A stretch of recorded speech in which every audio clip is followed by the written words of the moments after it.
You just bought a private practice. Congratulations. Here's the wake up call. It's not necessarily going to run as well as, or even the same as it did before you bought it. It's your show now. How skilled are the staff? How smart and realistic is the marketing plan? Are the financials clean or are they a mess? These and other questions are coming your way. And my guest today helps her clients absorb a practice purchase successfully, and she's going to share what the first 60 days ought to look like with us. I'm Carl White, principal at Market Advisory Group, which is a healthcare marketing agency, and I'm also the host of Practice Care. The mission for both is the same, as you know, it's to help private practice owners stay private. That's usually what they want, but care is better, in my personal opinion, when it's the providers of care that own the practice, because then all the decisions that have to get made, clinical, business, whatever they may be, are made by those who also have to take care of patients. So we can feel pretty good that the needs of patients are always going to stay in consideration, no matter what the decision might be. My guest today, my returning guest, is Lisa Levesque. Lisa is the principal and business and executive coach at Breakthrough Business Strategies, with a focus on healthcare professionals who are technically excellent but need help with the business side of practice. Prior to her current business, Lisa held senior level leadership roles at Fidelity Investments, and she leverages these experiences to help her clients achieve business excellence today. Lisa, welcome back. It's great to be back, Carl. Thanks for having me again. It is great. I love these conversations. We are recording this in the fall of 2025. We had to reschedule because we took so long catching up the other day. We said, let's punt to today. So that's what we're doing. Hugely interesting topic, one that we all think about buying things, but we never really think about these sort of rush and adrenaline and everything else of the immediate aftermath of here are the keys. It's your show now. So we're going to get into that. But before we do, that was a brief bio that I read, but that's what I asked for. So fill in the gaps. Tell us about you and your business. Yeah, no, I think that was good, Carl. So as you said, I have a long career in corporate. I have my MBA in entrepreneurship though. So I always kind of like the small business side. Yeah. And some people know this, but not all. I've actually been married to a dentist for over 30 years. So I've lived the challenges every single day in terms of what it's like to be trained, from an excellent institution. My husband went to Tufts, and then trying to go from that to actually running a business. So that's what I love about what I do. I can really leverage what I learned in all my years at Fidelity, and all those years working with my husband to help others like him to be successful in their practices. Yeah. We both said we did time in large corporate Did our America. time. We did our time, cut our teeth, Yes. learned our lessons. Now, did Yes. your husband, did he buy a practice, the one that he's in, or did he He start it from? did buy the practice, Interesting. and it was very stressful. I mean, I can't even imagine now, right? Because he bought it, let's just say a few years back, Yeah. and he had at the time what we thought were crippling dental school bills. Mm. And then you also have the cost of the practice. Today, it's just exponentially Mhm. higher. So you have to be really thoughtful about what you're doing and know what your plan is going in so that you Mhm. can really keep yourself work going in the right direction. And it's absolutely possible as long as you Mhm. do the right things when you buy it, and in those first 60 days like we're going to talk about today, to get yourself Yeah. set up for success. Yeah. So I want to start with what happens before the first 60 days. It's this period called due diligence. It's where you're Yes. supposed to, Yes. yeah, Yeah. check things out. Is this a good Yes. decision or not? And it's to do Yes. your diligence, DO your diligence. It's turned into DUE diligence, like it Mhm. was of high quality, but it always has gaps. Yes. Why is that? Like, Yeah. because it So leads to oh my, you get the keys, you walk in the front door and you go, oh my God, this is not what I, I, yeah, I so, and didn't expect that. yeah, Yeah. but what's going on? So this is the due diligence process having gaps, I'm Yes. saying very diplomatically. Yes. So why is that? Yes. Yeah, well, certainly for a lot of reasons. I mean, it depends on who you work with when you purchase it. If you work with someone who has expertise in purchasing dental practices, that will be super helpful, Hmm. obviously. But there's just so much going on. And really the real high level umbrella is you don't always know what you don't know, Hmm. right? You just kind of think, oh, it's a business that's running well and I'm ready to go. But it's really next to impossible to cover everything during due diligence, even if you are working with an expert. And the gaps that we find the most often, really.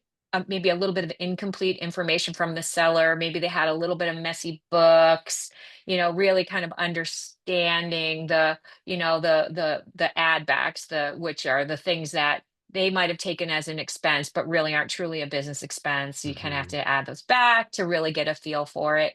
Your review, maybe you were in a bit of a hurry, or Mm. it was a competitive situation. So maybe you're, kind of like what home buyers are doing a lot today, where they're waiving inspections with, because they're either trying to get ahead or they're in a hurry. Although in Massachusetts, we just have a law against that as of yesterday. Oh, So wow. yeah. I just saw And that. so anyway, yeah. And so, so this is something they've 90%, 99% of them never done before, right? Hmm. So you're not even sure what to ask. So that's again why it's really helpful to work with a good business broker who knows what they're doing with respect to that. And the industry knowledge and not just healthcare. Like if you could find somebody, so you Yes. are a podiatrist, you're going to buy a practice. Man, if you could find somebody who's Mhm. helped with a Mhm. dozen others, it's just hard to replicate, Yeah, that because you can knowledge. think about the basic stuff like, are they misrepresenting their new patient, the average number of new patients per year, or maybe their collection rates or whatever. That's Whatever. one thing. But there's other things like, are there pending legal claims against them that, Hmm. so you have to think about that. Do they, is there any type of unreported tax exposure?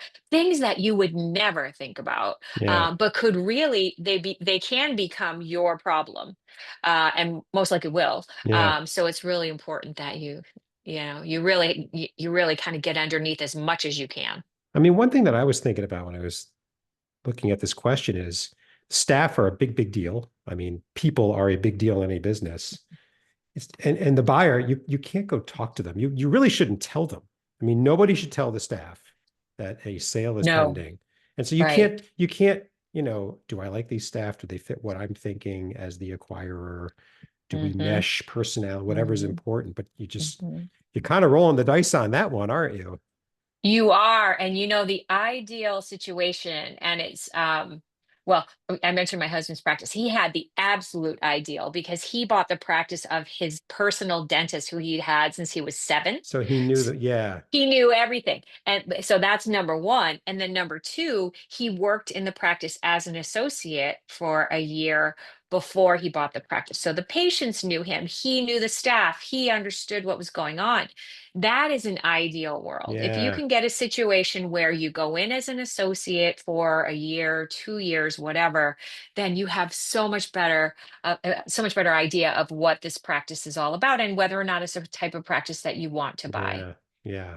That's great. I mean, I wonder, I don't know what the industry stats are and Yeah. how often that's the case. Because Yeah. that just might negate the need for this episode. I mean, because you're getting in and you're living it. Yeah. You're living in the home before you buy it. Yeah.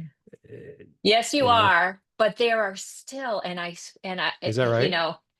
there are still challenges, even if because quite often, quite often people that choose to go into this field are just like really kind of like people that don't like a lot of confrontation. Not everyone, I'm not going to say across the Mm, board, but they're generally, I'm here to serve my patients, I don't really want a lot of confrontation.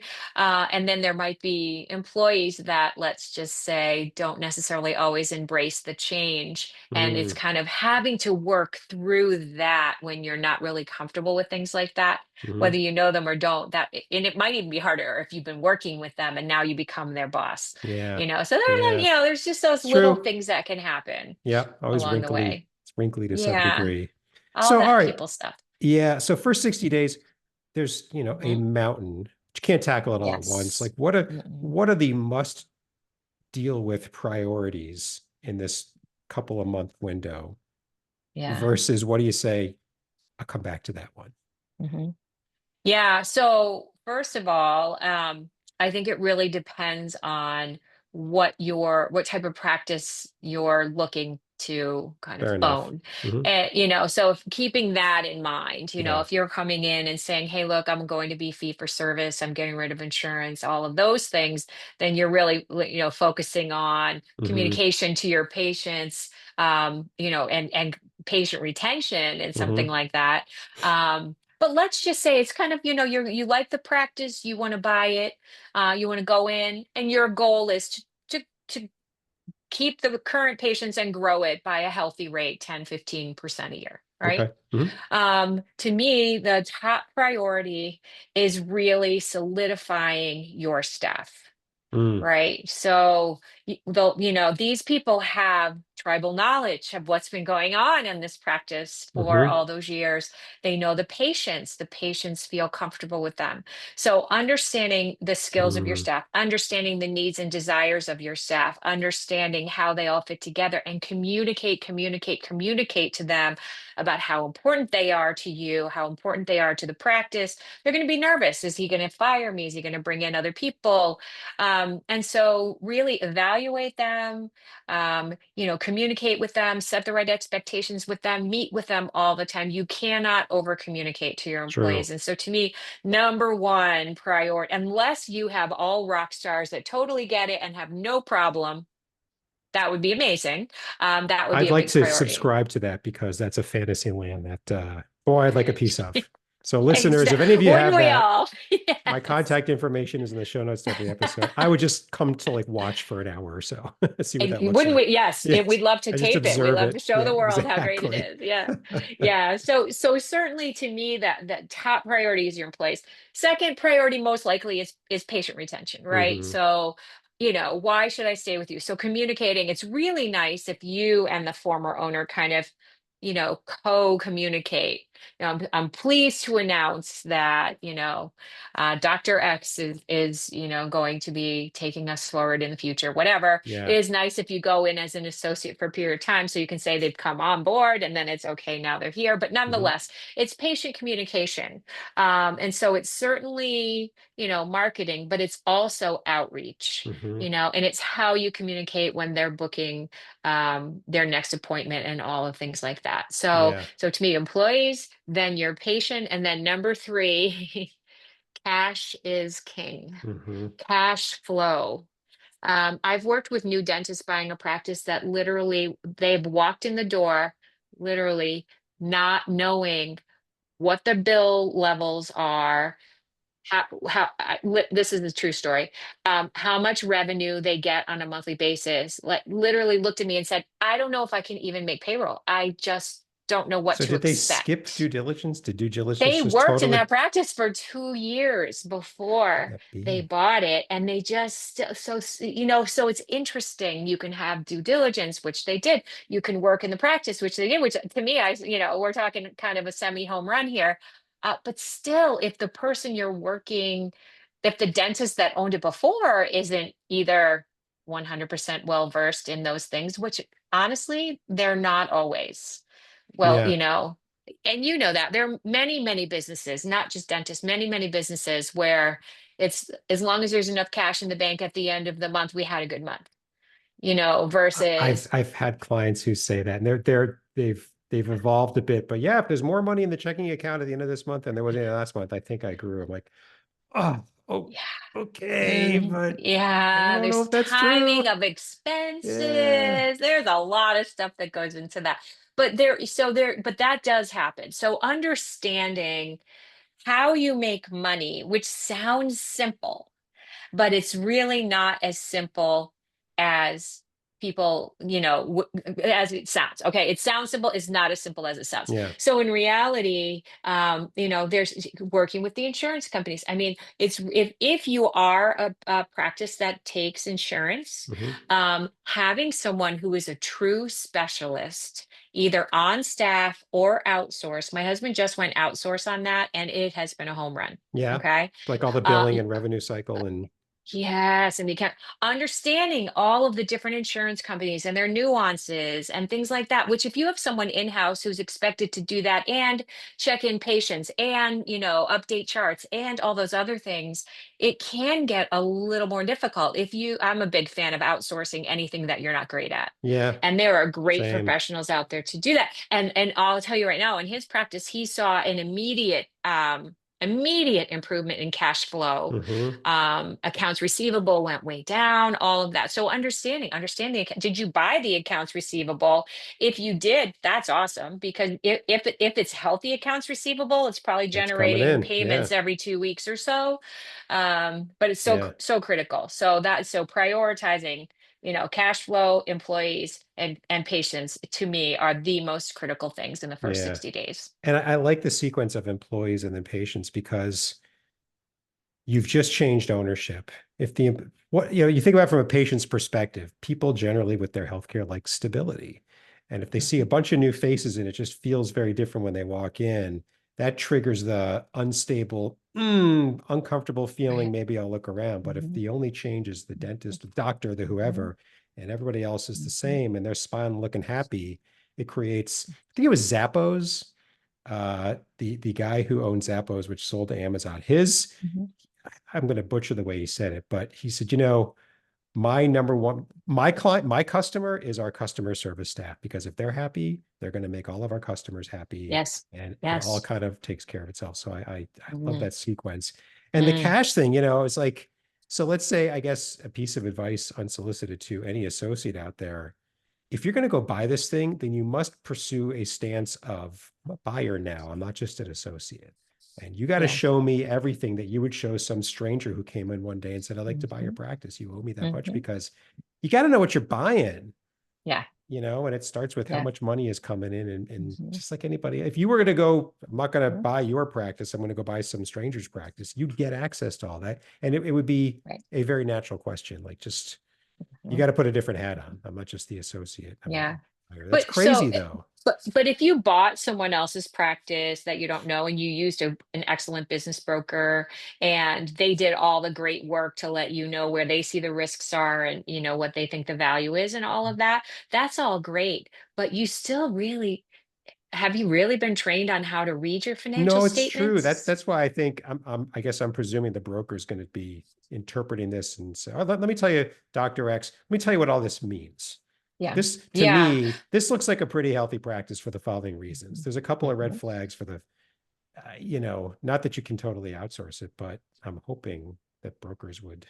This is, No, I think they would do that. But yeah, what I'm saying is, now it's 30 days in, the yeah, broker's gone, yeah. right? You've got someone doing your accounts receivable, your accounts payable, your collections from your patients, Hmm. I mean, there's even silly little things like, you can just a lot of times I see in dental practices, the dentist is focusing on dentistry, as Hmm. they should be, right? Although I usually tell them I'd like to get them to maybe 70% of the time dentistry and 30% working on their practice, Hmm. if they can. Hmm. We have to work through what that means. But so sometimes they think, especially if it's a pretty successful practice that's been going for a bit, they think, well, everything's okay in the front office. I don't have to do anything, and they do need to provide oversight, or they might have a practice manager, which is great, Hmm. but you still need to do some oversight with the practice manager, at least at first.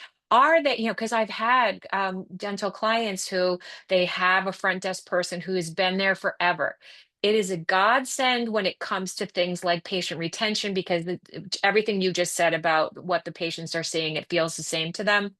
Where they may not be is, maybe the last dentist was kind of, oh, it's okay if Joe doesn't pay his copay today, and but who's doing the billing of it later, or who's doing the collections, et cetera, or, oh, we'll let that go, or whatever it might be. You don't know what they've been doing before. Hmm. And so you're just assuming, hey, this patient came in, it was an X dollar transaction, and I either got all of it or some of it, and the rest was billed to insurance, period. But that's not always the case. So just kind of Yeah. staying on top of that early, understanding, because it can be dangerous to assume that your staff knows everything there is to know about what they need to get done for your cash flow to stay healthy. Yeah. Yeah. It's not their top priority. It's not their objective, Correct. It's not you their know? cash. Yeah. Yeah. Yeah. Yeah. And expecting everyone to act like an owner. I've been told that in my career. And Well, it just, it doesn't work. They're not the owner. They can own their job. That's the, that's what you can expect them to own. But as if they're an owner, like you're an owner, it it doesn't it work. And it, then you're it going to get can mad at never be them. And that. it's just, yeah. Yes. Yeah. Yeah. Because These, I was gonna try to argue back with you, like there are ways you can do that with, profit share and stuff, but it's still not the same. It's still not yeah, the it's same. not the Yeah. same. Yeah. So Yeah. this list of three, sort of employees, Hmm. patients, and cash flow, Hmm. that sounds pretty Hmm. trans. And we've been talking dentistry, but like that sounds Yes. pretty translatable to any other specialty. Mm. Could you think of an example, like Yeah. a specialty where that would be something other than that? I don't. No, what I would say for any business, I have the top five, right? I have employees, I have patients or clients, I have cash flow, I have technology and operations. Mm-hmm.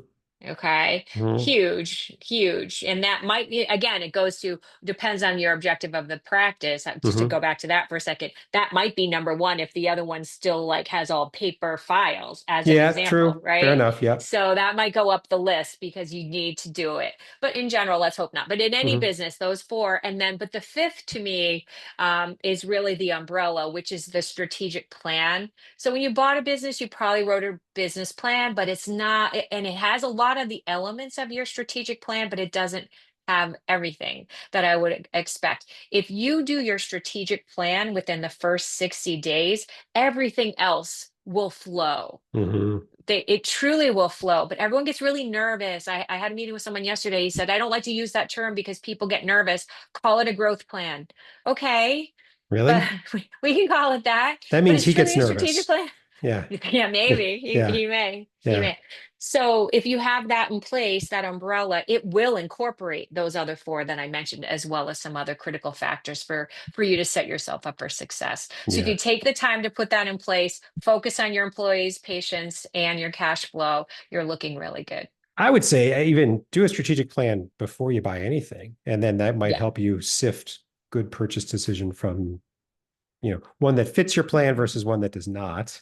Um, who exactly. knows why? But Yeah. yeah, I I mean, mean, you should definitely know because I work with dentists who say, I just want to help anyone who comes in the door.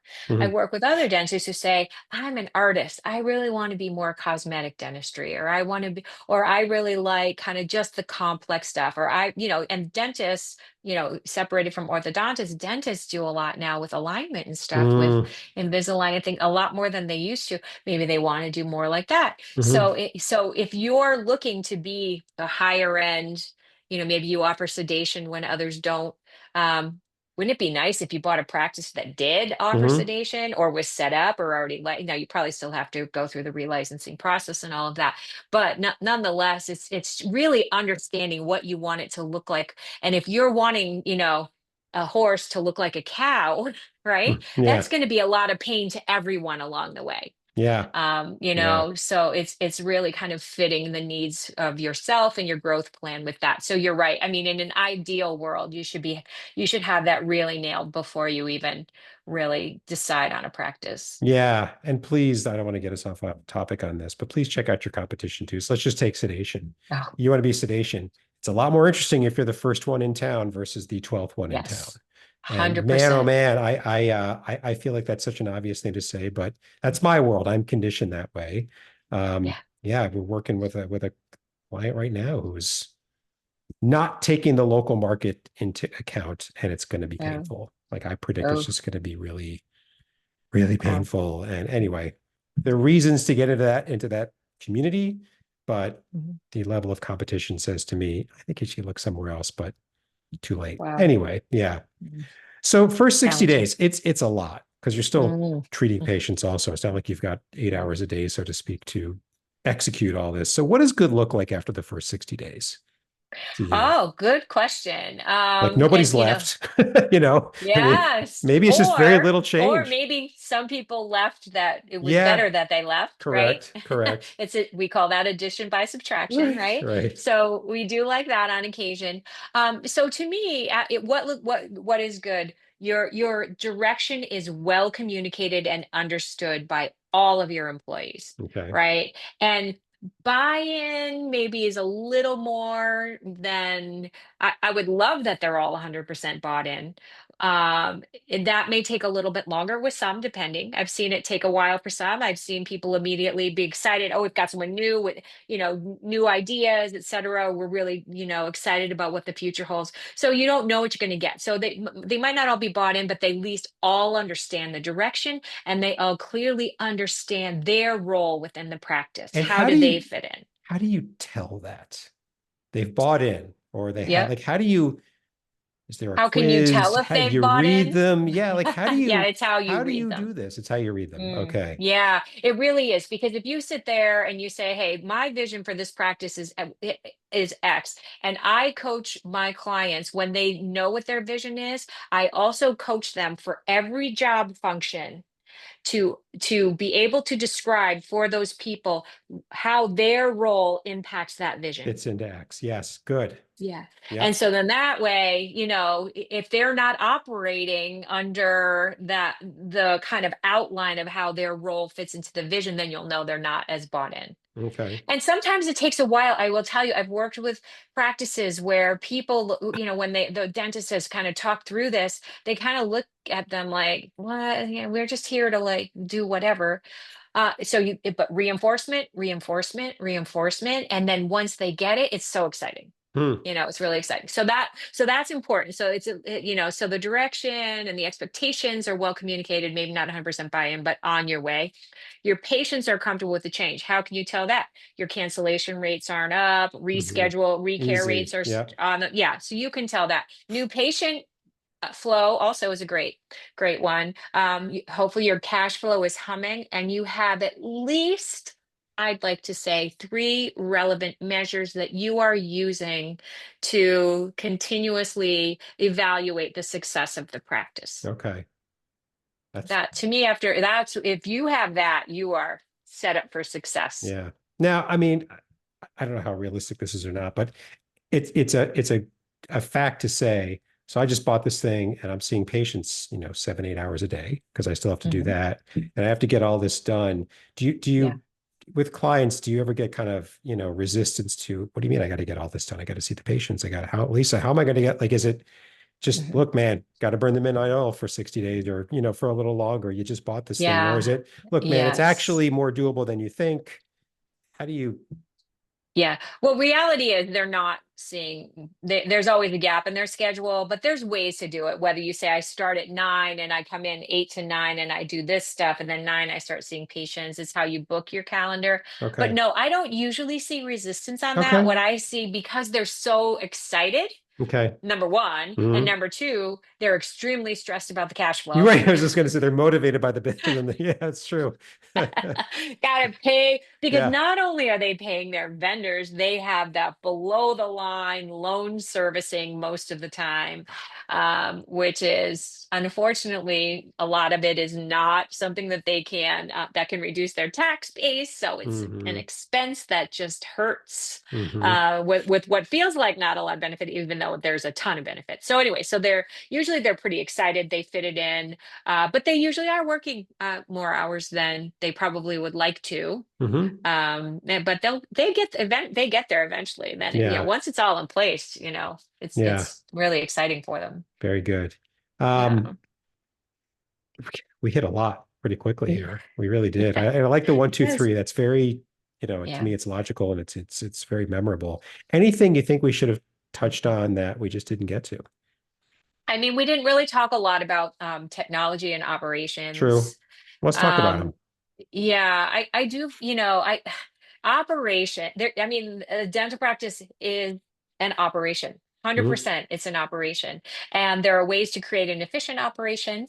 And there are ways to just kind of have a little bit of mayhem.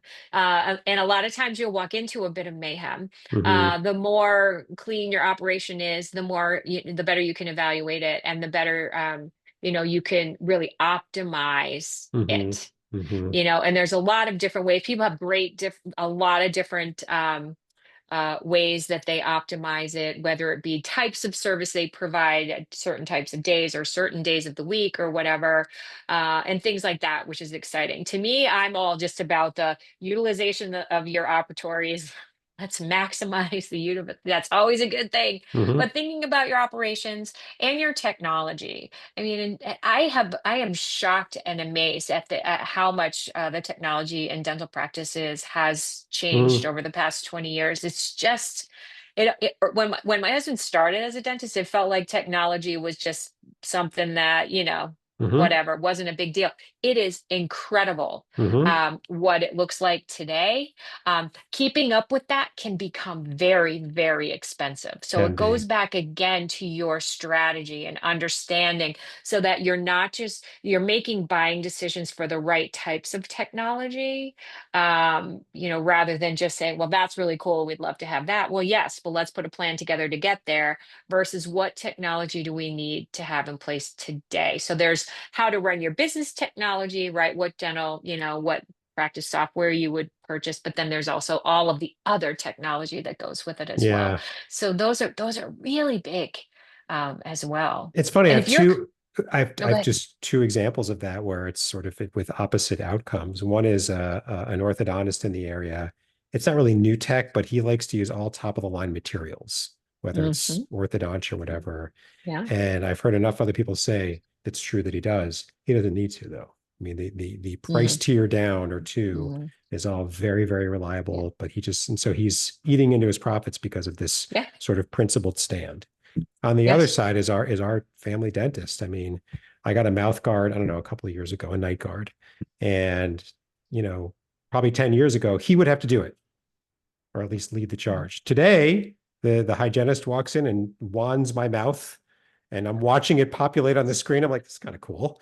And that's it. Crazy. And it's probably Yeah. better than the old cement Remember when they mold. used to stick that Yeah, thing in your that mouth and you thought you couldn't awful. breathe? Yeah. Yes, yes, Yes. yes. Yeah, Nobody it's told you to breathe through crazy. your nose, but now it's like wand, Yeah. and it's just like filling in and it's, Mm, I mean, that thing fit great. And it's not him, yeah. and you could just see Yeah. like it's from an operational efficiency point of view. Um, Yes. yes. Yeah, So I would call that you get maybe even three wins on that. You get the operational efficiency, you get a profitability mhm, hit because less expensive employees doing the work, and then you also get employee sat because they're doing something new and different and mhm, fun and more exciting. mhm. So that's like a And then triple you know win. what? I mean, the other thing is that so if you some other dentist who doesn't do it that way, and then Mhm. the patient hears about this other way, that I went through, they go, why can't you do that? I mean, this was so Right. easy. It was just anytime Yes. something people are aware, it's like, the operational efficiency of Amazon, but the local grocery can't keep up. How come you can't do it like Amazon? I'll give you 5 trillion reasons why. I'm not Yeah, Amazon. That's exactly. why. But they Where could do do, I so begin? it's an unfair Yes. comparison, maybe, but It it's just is. what people Yes. expect without thinking about it. So Yes. you've No, got you're this absolutely right. You're absolutely convenience right. and ease as well. Yeah. So where should somebody start? I mean, the premise of this question is always the Mhm. same. We've caught a listener's Mhm. attention. I guess the listener Mhm. profile in this case is somebody who's thinking about buying something, Yeah. buying a practice of any type. We've been talking about dentistry, like I said, Right. but the Yeah. Sorry. principles Yeah. of what Lisa Anytime. has said is, I would think, entirely translatable to no matter the specialty that you're thinking of. Right. Um, where should they start? Is it just, you know Yeah. what, just Hmm. have the vision and Yeah. due diligence, no general business broker, please. Like find people who've got experience in your specialty, and probably in your 100% area agree. too. Yeah. Yeah. So when you're looking to buy a business, you are supposed to put a business plan together, right? Okay. That's kind of, entrepreneurship 101, right? You're supposed to put a business plan together. But, you can put a business plan together, you can put a strategic plan together. And, they should be similar, but they They're aren't not the always. And same. they're not. Like a And so business if plan's audience is the bank, right? And I got to exactly, tell you, I this is exactly. a like a sad cloud kind of funny story, at least to me. This is a Mhm. few years like pre-COVID. You meet bankers networking around, and I asked him one day, I'm like, so who reviews the marketing section of the business plans that you review? Because I'd like to help you if you don't, because maybe there's something I didn't know. He said, Carl, Right. there is no marketing section of the business plans we see. Why not? Really? Well, yeah. Oh, yeah. Well, I think this was dentistry anyway. And the response I got was, we just kind of play the population odds. The fail rate is so low that we Mhm. know Every Mhm. 1,000 we do, 5 are going to crap out or whatever it is. And we'll just, Very run well. with it. I'm Mhm. like, are you not at all curious if they've thought about how they're going to get patients? I mean, doesn't that, like, that's the no patients, no practice. Like, doesn't that, he's like, yeah, no, we don't do that. And then I asked a couple of other banker people I've gotten, and they're like, yeah, Carl, you're right. It's not coming into our business plan templates anytime soon. Oh, so you need a strategic plan. Like Yeah. you have to have an idea Yes. of to follow Lisa's, big three. How am I keeping Mhm. my employees? What am I doing about employees? Mhm.